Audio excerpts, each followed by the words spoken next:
Greetings, chess friends. We are back in 1964, and the U.S. Championship, played in New York City, was going on with this position in front of Bobby Fischer, black pieces. The tournament is over.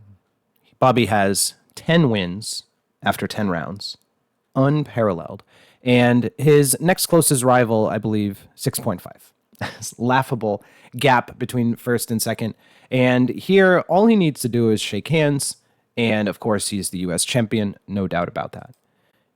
But he keeps playing and is playing for something immortal. 11 out of 11, an unheard of score in a national championship.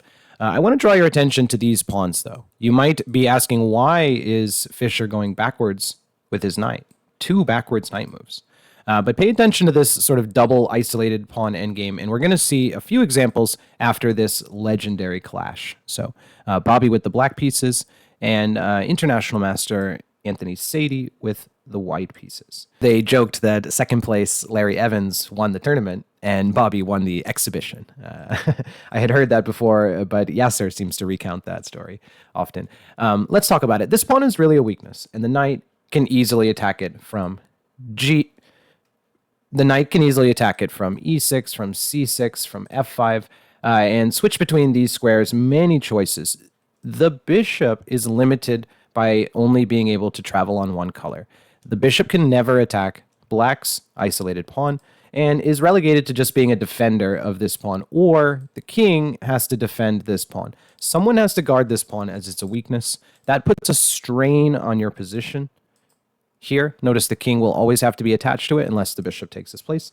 And eventually that strain just gets to be too much. Bobby here with his king and pawns is able to create a weakness here on the king side. He really doesn't pay much attention to these queen side pawns at all, which is interesting. I'm sure they were factored into the calculation, but I don't even believe he moves them. f5 and f4. That's starting to disrupt. The bishop has to move. Remember, it has to stay attached to this pawn, though. So it's getting overworked here. And notice how the knight can just seamlessly switch positions back into a good forward square, still pressuring the pawn. All eyes are on that d4 pawn weakness. And probably by now, players had got the sense Bobby is not taking a draw. I love the next move, g4. And you see that this is actually a pawn sacrifice after capture, capture, capture, which happened. Black just has to move the knight. And he moves knight h6. Now, that was a temporary sacrifice, but look how weak these pawns are now. Again, no one can touch the d5 pawn. It does a great job controlling. No passed pawns are being created anywhere. And this pawn is actually just going to get collected, whether by the knight or by the king. Bishop e1. Knight g4. Again, maybe just for a moment, let's flip this over and ask yourself, what would you do as white? You can feel the difficulty. There's just no real plan to do. Okay, back to Bobby's perspective here. He plays king f5. Now notice there are less pawns in the way, so the king actually can make some inroads here. You're always looking for that way in to the enemy territory. Again, chess, you can think of like a military strategy game. How do you invade into the other team's territory? Here, specifically with your king. Obviously, don't let the bishop take this knight. All of this we're saying in this game, the knight is superior, and it's just based on where the pawns are located. King f4. Look how difficult white's position has become. The bishop is on the edge. Nearly every square it looks to is guarded, and it's just a very difficult task. King e2. Knight g3. Now, Bobby allows the capture here, which you have to calculate, but it's quite easy. The game is king d3, but let's just look. Bishop takes knight. We would certainly be taking here with the king to make a threat. White says, wait a minute, I can guard that, but this is a classic endgame situation. Almost every move wins here, but I would say a move like f3 is the idea. And you could play a5 here and really just kind of put the clamps on, but this move is so thematic and strong. The kings are at opposition and white is just way behind. Something like this, and we'll be able to backtrack, take the pawns. You can add in a waiting move or two here, but it's all going to be black winning. Really nice. So what does that all mean? Knight g3, you just can't take it. White cannot take it. Chess is a lot of process of elimination. He does not take it. That was easy calculation for master players. And notice again, the knight has just been able to bounce in and out here, jumping this way and that way. The knight is so flexible, whereas the bishop is limited, obviously, to the dark squares. Here, knight h4, and imagine you could take it again. Of course, king takes, king de2, what else? And does this position look familiar? f3. It's the exact same position. Know your king and pawn endgames. Really nice example there.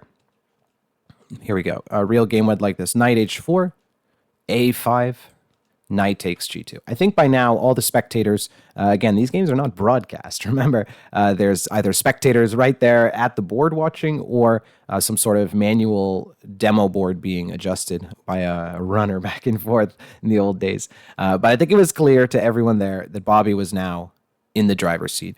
Bishop g3, you can push this pawn and the king will take after bishop gives its life, but Bobby always just precise and says, not even that, I'm just making a queen. Knight e3, white resigns. Let's just play a move. For example, king b4. The threat of the knight coming back guards all the squares here. And notice every square along this diagonal is guarded. Why that diagonal is so important? Well, if the bishop moves off that diagonal, we just push the pawn. That's the last dark square. So the dark squared bishop can no longer stop it. That's a new queen. And again, you can't stay on this line. And knight e3 ensures that. So the king is way too slow to do anything over here. And Bobby goes 11 out of 11 in the U.S. Championship. I believe he would be 20 years old or so at this time. Grandmaster already, one of the world's best players. So it would be roughly 8 more years until he was the world chess champion. Let's take another look from the beginning of this one. Again, it started like this. Bobby recognized the weakness and played knight d7, knight f8. Very strange moves if you're not understanding them. Why? To lean on this pawn. It always needs a defender. Okay, let's jump to another game. Here, quite a bit more modern, 1999 we are. And white, a 2600 grandmaster. Black, also a strong player, and they get to this type of endgame. And this is why you need to really be studying your chess classics or even these quote-unquote dry positions, because if you get into this game, there's not going to be as many tactics. It's just understanding the weaknesses, the pass pawns. We have equal material, supposedly, but the knight is able to really pressure this pawn. And watch what white does. Knight h2, knight g4, and knight e3. Really interesting. That he almost mimics Bobby's plan before moving the king, before moving any pawns.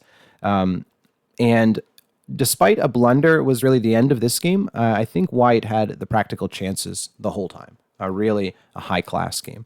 Again, notice, for those a little newer to chess, all the pawns being on dark squares, and we could include our knight and king, the light-squared bishop is just helpless. Like you're hiding in plain sight, but the bishop can never touch you. So a really important strategic idea when you're working with bishops, in the endgame especially.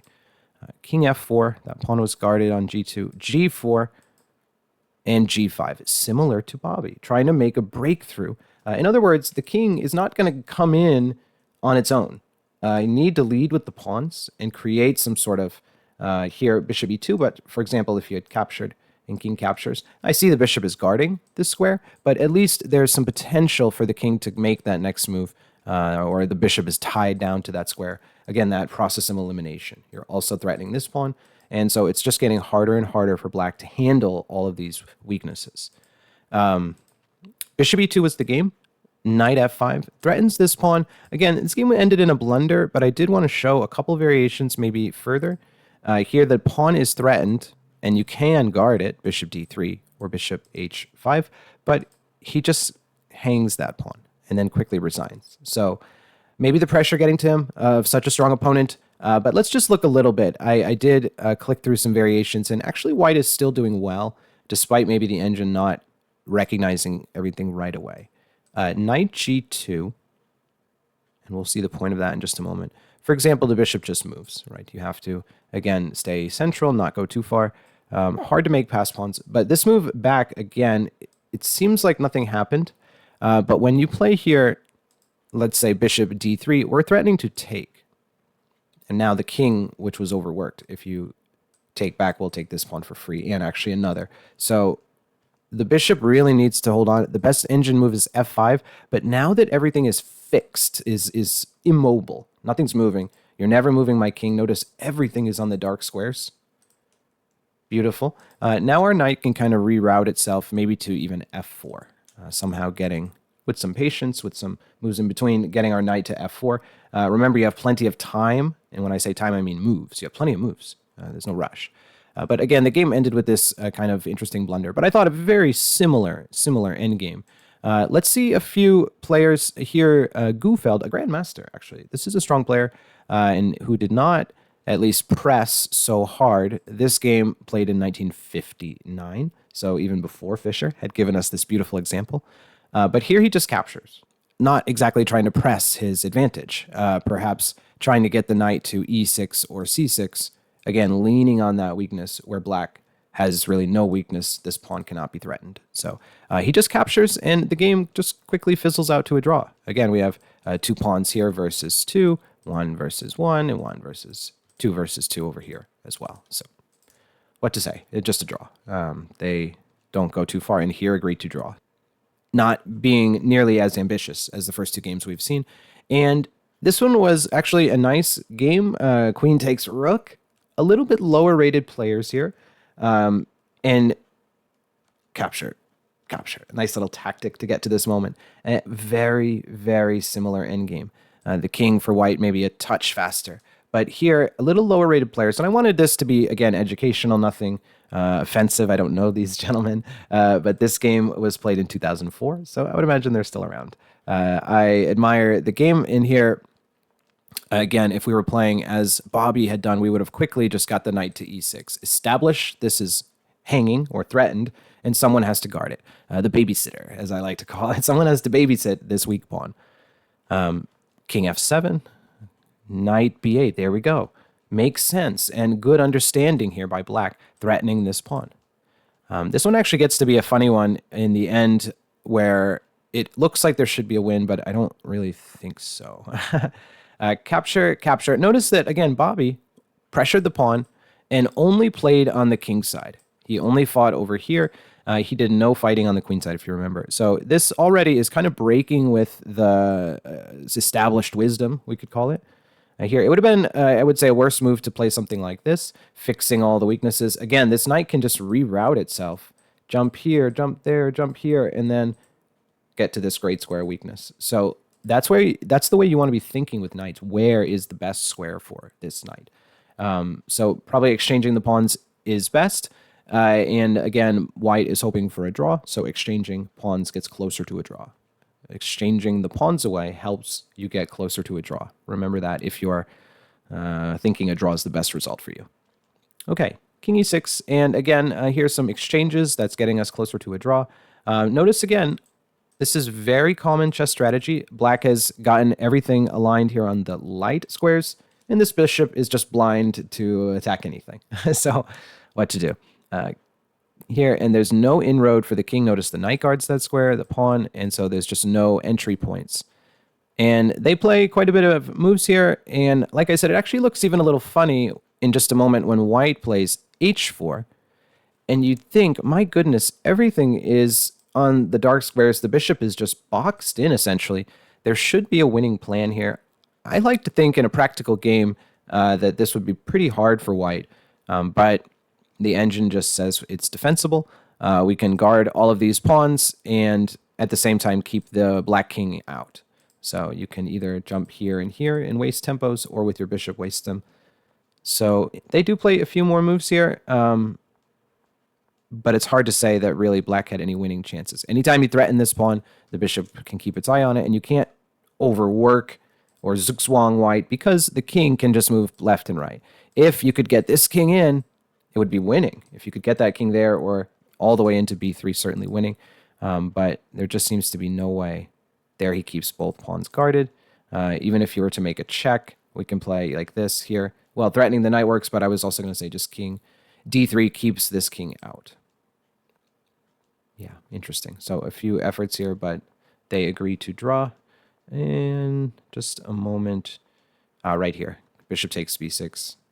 King takes b6, and draw agreed. So Really interesting to see kind of the different levels of players. One grandmaster did a great job, like Fischer.